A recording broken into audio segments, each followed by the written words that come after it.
Saw this story over the weekend, watching this on CTV, and just sat there for the longest time, just shaking my head, thinking this is so not a story that you think would happen here. But of course, that's a naive sort of reaction, I guess, from me. These things happen from time to time, sadly.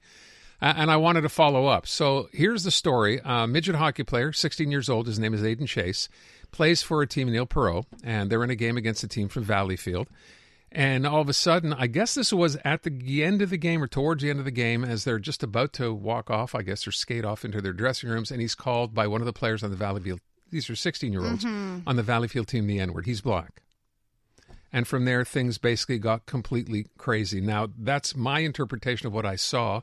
I heard his coach speak, and we're going to talk to him in a second. But I wanted to talk to AIDEN first, who's on the line. AIDEN, thanks for being here this afternoon. Hi, thank you for having me. Can you, I want to make sure I have this right. I was watching the video. So the game had ended when this happened. How did it play out? Yeah, so the game had ended, and as usual, went to our goalie to celebrate the win. And that's when the comment was made from the other player who had just got off his bench. And I turned to confront him, and then the ref separated us. I told my coach what had happened. I told my coach Jason what had happened. And that's when my teammates found out, and that's when the whole scrum started. AIDEN, it's not the first time this has happened to you. Yeah, this is actually the second incident with the same team. Just the first time that it happened, I wasn't aware of it. Like, it was said not directly to me. Behind your back? My teammate, yeah, exactly. My teammate had heard it, he had told me about it.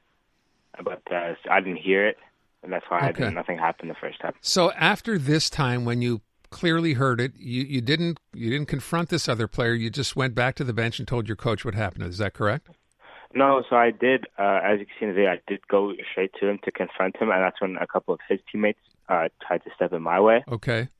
And a little thing happened between us, and that's when the ref split us up. Okay, so some pushing and shoving, but nothing more than that?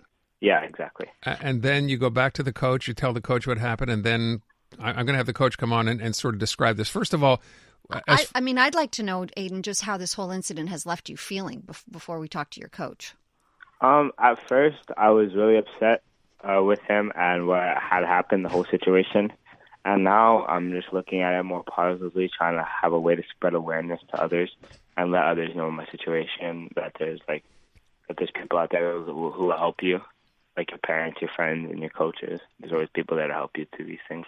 Good attitude. So your coach is on the line. His name is Jason McCAIG. Jason, I saw you speak to this rather eloquently as well, but we heard the story right up until that point. What happened when you found out what had happened?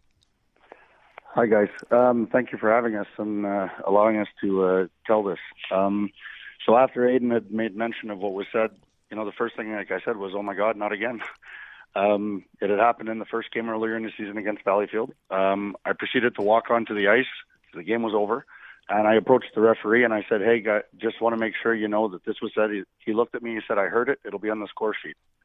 So as that happened, that's when the scrum started across the way, and the referee skated off to try and attempt to separate the two teams.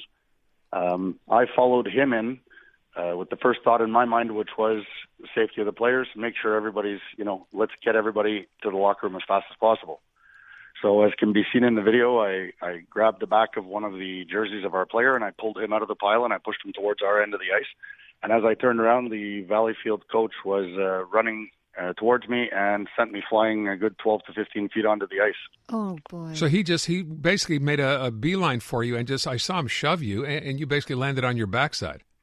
Yeah, I landed on just on my hip, actually, on the side. And so, I'll live. It was nothing...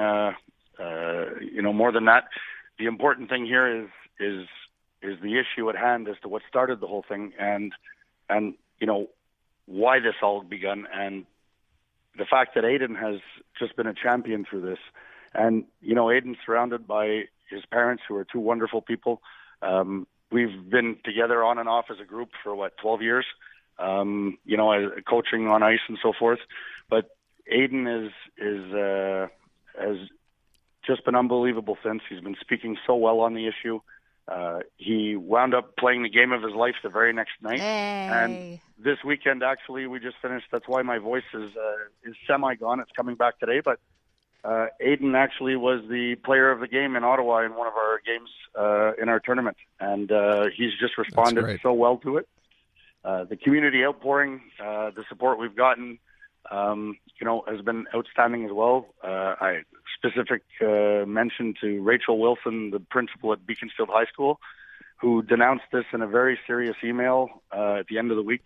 And the school, Aiden's classmates responded by spending their lunch hour making signage and so forth. And even she's committed the entire sports program of Beaconsfield High School towards taking a knee before every single event for the rest of the year in support of Aiden.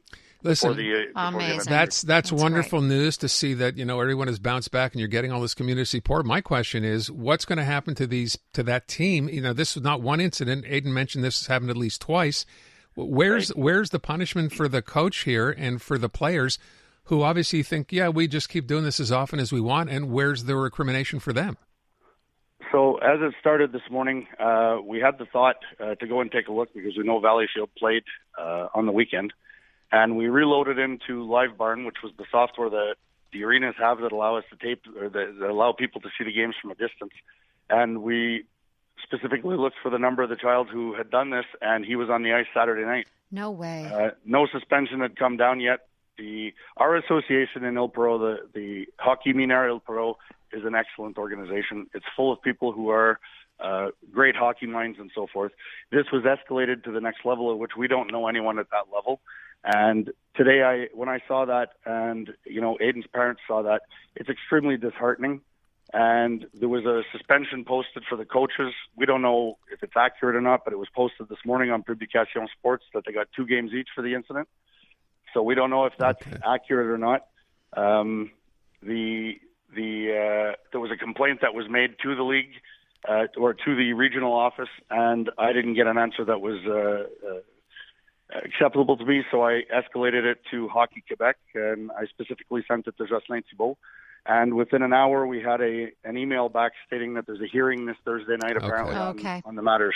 Well, at least something is going to happen because this is embarrassing, shameful for everyone, I think, in this story. Aiden, good for you, keeping your head up, keeping your head high, and moving forward. So thank you for being with us. And Jason, thank you very much. And maybe we can follow up with this once there is an official ruling here, just to let our listeners know what's going on. So thank you both. You bet. Thank you.